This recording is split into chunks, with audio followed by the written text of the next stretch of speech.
जितने साल में दिन उतनी रानियों वाला महाराजा। क्या आप 365 रानियों वाले महाराजा के बारे में जानते हैं? कौन है ऐसे शाही महाराजा जिनके रानियों से हुए 83 बच्चे? 166 करोड़ का नेकलेस और 17 करोड़ के डिनर सेट के मालिक थे ये महाराजा।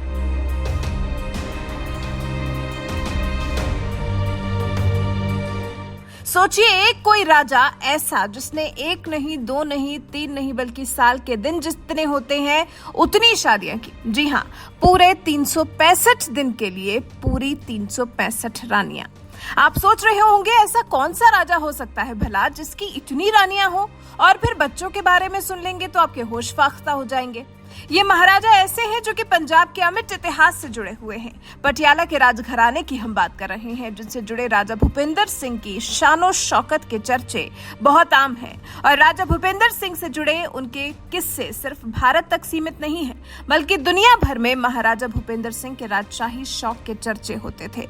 एक महाराजा की 365 रानियों वाला फैक्ट तो इनसे जुड़ा है ही, उस पर भी और सोने पर सुहागा ये फैक्ट है कि रानियों से महाराजा भूपेंद्र सिंह को 83 बच्चे हुए, जिनमें जीवित सिर्फ 53 ही रहे। इन 365 रानियों और 53 बच्चों वाले राजा भूपेंद्र सिंह के बारे में इतिहासकार बताते हैं कि महाराजा भूपेंद्र सिंह के पास 166 करोड़ रुपए का एक नेकलेस था, जिसमें 2930 हीरे जड़े हुए थे। आजादी से पहले तक तो भारत के राजघराने अपनी शानो शौकत और महंगे शौक के लिए पूरी दुनिया में विख्यात थे। पंजाब के पटियाला रियासत के महाराजा भूपेंद्र सिंह का घराना भी उनमें से ही एक था। उनके पास जो 2930 हीरो वाला नेकलेस था, उसमें दुनिया का 7वां सबसे बड़ा हीरा जड़ा हुआ था। इस नेकलेस का वजन करीब 1000 कैरेट था और नेकलेस की कीमत करीब 166 करोड़ रुपए थी। इस नेकलेस में 2930 हीरो के अलावा इसमें ग्रहों की दिशा और दशा ठीक करने के लिए 23 रत्न जड़े हुए थे, जिनमें 18 कैरेट के 2 रूबी शामिल हैं।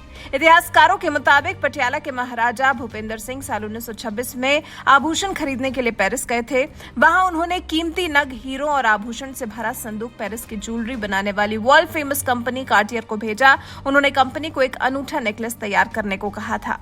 ये नेकलेस इतना खास था, लेकिन बताया जाता है कि आजादी के बाद ये नेकलेस चोरी हो गया था। नेकलेस में प्लैटिनम की चेन्स ही बची थी। ये चेन्स 1994 में कार्टर कंपनी के अधिकारी एरिक नॉसबॉम को लंदन के एंटीक स्टोर में मिली थी, जिसको उन्होंने खरीद दिया था और फिर बनाना शुरू किया था। उन्होंने हीरे को रिप्लेस करके सफायर और टोपाज का इस्तेमाल किया, लेकिन ये एक्सपेरिमेंट सफल नहीं हो सका। आखिरी बार इस नेकलेस को कैप्टन अमरिंदर सिंह के पिता महाराजा यादविंदर सिंह ने पहना था। जैसे महाराजा भूपेंद्र सिंह का नेकलेस नायाब था, वैसे ही उनका डिनर सेट भी था, जिस पर चांदी की परत चढ़ी हुई थी। इस डिनर सेट में 1400 पीस थे। इस डिनर सेट की लंदन में करीब 17 करोड़ रुपए में नीलामी हो चुकी है, लेकिन ये एक बेहद ही एंटीक डिनर सेट था। लंदन के क्रिस्टी नीलामी घर के मुताबिक ये डिनर सेट एक अज्ञात आदमी से 2013 में खरीदा गया था। महाराजा ने इस डिनर सेट को लंदन की company Goldsmith and silver Smiths company से बनवाया था। उनकी संपत्ति और वैभव का अनुमान इसी बात से लगाया जा सकता है कि वो अपना खुद का विमान रखने वाले भारत के पहले व्यक्ति थे। वहीं महाराजा भूपेंद्र सिंह के निजी जीवन की बात जो हमने शुरू में ही की थी, उसी पर थोड़ा प्रकाश डालें तो महाराजा की 10 अधिकृत रानियों समेत कुल 365 रानियों की सुख सुविधा का वो पूरा ख्याल रखते थे। दीवान जर्मनी दास की किताब महाराजा में लिखा है, महाराजा भूपेंद्र सिंह की 10 पत्नियों से दीवान जर्मनी दास की किताब महाराजा में लिखा है कि महाराजा भूपेंद्र सिंह की 10 पत्नियों से 83 बच्चे हुए थे, जिनमें 53 ही जी पाए थे।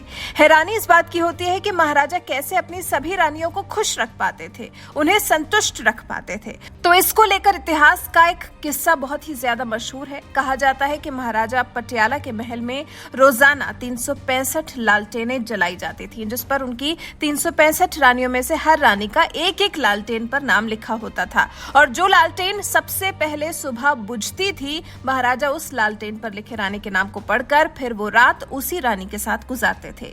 कुछ इस तरह अपनी रानियों का ख्याल रखते थे महाराजा भूपेंद्र सिंह। आपको बता दें, राजा भूपेंद्र सिंह का जन्म 12 अक्टूबर 1891 को पटियाला के मोतीबाग में हुआ था। वो महाराजा राजेंद्र सिंह के बेटे थे। साल 1900 में पिता की मौत के बाद भूपेंद्र सिंह को राज्य का जिम्मा मिला था। फिर 1909 में औपचारिक तौर पर इसे भूपेंद्र सिंह ने संभाला था। ये थे पटियाला के राजा भूपेंद्र सिंह की जिंदगी से जुड़े कुछ बेहतरीन अनसुने किस्से। वैसे आपको महाराजा भूपेंद्र सिंह के बारे में जानकर कैसा लगा? अपने विचार हमारे साथ जरूर साझा करें।